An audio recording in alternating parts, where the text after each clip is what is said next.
அனைவருக்கும் வணக்கம்மா. இன்னைக்கு நம்ம ஒரு நல்ல பதிவு தான் பார்க்க போகிறோம். தம்ப்லைன் பார்த்தோன்னே உங்களுக்கு தெரிஞ்சிருக்கும்.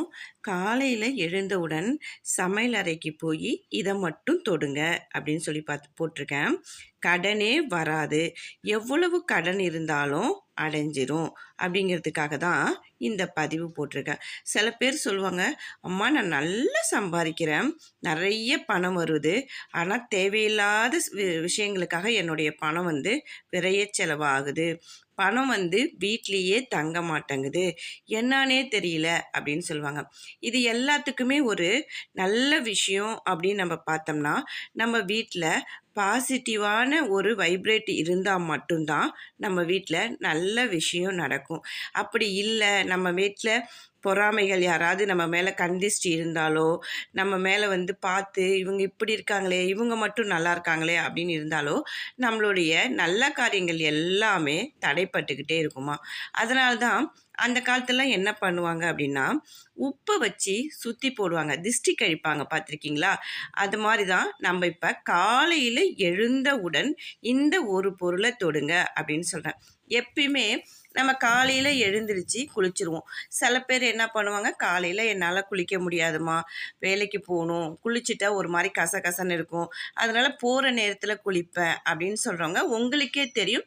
நம்ம சுத்தமாக இருந்தோம் அப்படின்னா காலையில் எழுந்தவுடன் விளக்கேற்றி வச்சுட்டு சமையலறைக்கு போய் ஃபஸ்ட்டு என்ன பண்ணிங்கன்னா, காலையில் எழுந்தவுடன் நல்லா முகம் கழுவிக்கங்க, கை காலெல்லாம் கழுவிட்டு சோப்பு போட்டு கழுவிட்டு, குளிக்க முடியாதவங்களுக்காக சொல்கிறேன், இல்லைம்மா என்னால் குளிக்க முடியும் அப்படிங்கிறவங்க குளிச்சுட்டு சாமி விளக்கு ஏற்றுங்க. சாமி விளக்கு ஏற்றி வச்சுட்டு நீங்கள் நேராக சமையல் கட்டுக்கு போகணும்.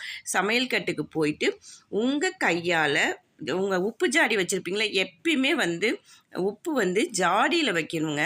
அதுதான் நமக்கு நல்ல ஒரு பாசிட்டிவ் வைப்ரேட்டை கொடுக்கும். பிளாஸ்டிக் டப்பாலையோ இல்லை அலுமினியத்துலேயோ இல்லை சில்வர்லேயோ வைக்கக்கூடாது. அலுமினியம் சில்வரில் வச்சோம்னா அரிச்சிரும், நம்ம அந்த பாத்திரத்தையே அரிச்சிரும். அப்படி இல்லைன்னா மண் கலையம் இருந்துச்சு அப்படின்னா, மண் கலையம் மண் சட்டி இருக்குது பார்த்தீங்களா, அதில் கூட நம்ம உப்பு வச்சுக்கலாம். இது மாதிரி எழுந்திரிச்சோடனே நம்ம காலையில் விளக்கேற்றி வச்சுட்டு வாசக்கதவை திறந்து வச்சுட்டு சமையல் கட்டுக்கு போய் ஒரு பிடி உப்பை கையில் அள்ளிக்கோங்க. அள்ளிக்கிட்டு, என் வீட்டில் எப்பயுமே மகாலட்சுமி நிரந்தரமாக இருக்கணும், எங்கள் வீட்டில் கடன் பிரச்சனையே இருக்கக்கூடாது, என்னுடைய பணம் எதுவுமே விரைய செலவாக ஆகக்கூடாது, நல்ல விஷயங்களுக்கு பயன்படணும், என் மேலே இருக்க திஷ்டி எதுவுமே இருக்கக்கூடாது அப்படின்னு சொல்லிட்டு நீங்கள் கையில் வச்சுருக்க உப்பை மறுபடியும் அந்த ஜாடியில் போடக்கூடாது. மறுபடியும் சொல்கிறேன், உப்பை ஜாடியில் போடக்கூடாது. ஒரு பாத்திரத்தில் தண்ணி எடுத்து அதில் வச்சுருங்க, வச்சு கரைச்சிருங்க.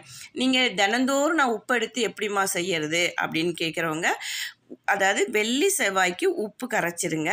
மற்ற நேரத்தில் காலையில் எழுந்திரிச்சவுடன் அந்த உப்பு ஜாடியில் கையை வச்சுட்டு மகாலட்சுமியை மனதார வேண்டிக்கிட்டு, என் வீட்டில் நிரந்தர லக்ஷ்மியாக இருக்கணும், என் வீட்டில் கடன் பிரச்சனையே இருக்கக்கூடாது, என் மேலே யாருமே திஷ்டி இருக்கக்கூடாது அப்படின்னு சொல்லி மனசார வேண்டிக்கிட்டு அடுத்த வேலையை நீங்கள் செய்ய போங்க. கண்டிப்பாக உங்களுக்கு அந்த நாள் நல்ல ஒரு வைப்ரேட்டை கொடுக்குங்க. நல்ல விஷயங்கள், நல்லதாகவே நிறைய விஷயங்கள் நடக்கிறத நீங்களே கண்கூடா உணர்வீங்க. இதை செஞ்சுக்கிட்டே வரும்போது உங்கள் வீட்டில், அதாவது பாசிட்டிவ் வைப்ரேட் உங்களுக்கு வர்றதை நீங்களே உணர்வீங்க. பணம் விரைய செலவாகாது. சில வீட்டில் சண்டை சச்சரவுகள் இருந்துக்கிட்டே இருக்கும், அந்த மாதிரி எதுவுமே நடக்காது. தினமும் உப்பு ஜாடியில் கை வைங்க. வெள்ளி செவ்வாய்க்கு மட்டும் கையில் எடுத்து வச்சுக்கிட்டு அதை தண்ணியில் கரைச்சிருங்க. இந்த மாதிரி செஞ்சுக்கிட்டே வந்தீங்கன்னா நல்ல முன்னேற்றம் இருக்கிறத நீங்களே கண்கூடாக உணர்வீங்க. இது ஒரு பெரிய செலவுலாம் கிடையாது. உப்பு பாக்கெட்டு 10 ரூபா 15 ரூபா தான் இருக்கும். அதனால் இது இவ்வளோ உப்பு ஆகுமே அவ்வளோ உப்பு ஆகுமேங்கிற கவலையும் உங்களுக்கு வேண்டவே வேண்டாம். இதை செஞ்சுக்கிட்டே உங்களுடைய வாழ்க்கையில் நல்ல முன்னேற்றம் இருக்கும் அப்படிங்கிறத நீங்களே கண்கூடாக உணர்வீங்க. இது மாதிரி நல்ல விஷயங்களை நம்ம செஞ்சுக்கிட்டே வந்தோம் அப்படின்னா நம்ம வீட்டில் பாசிட்டிவான ஒரு எனர்ஜி இருக்குங்க. நீங்களும் இது மாதிரி செஞ்சு பாருங்கள். என்னுடைய சேனலை சப்ஸ்கிரைப் பண்ணுங்கள், லைக் பண்ணுங்கள். வாழ்க வளமுடன்.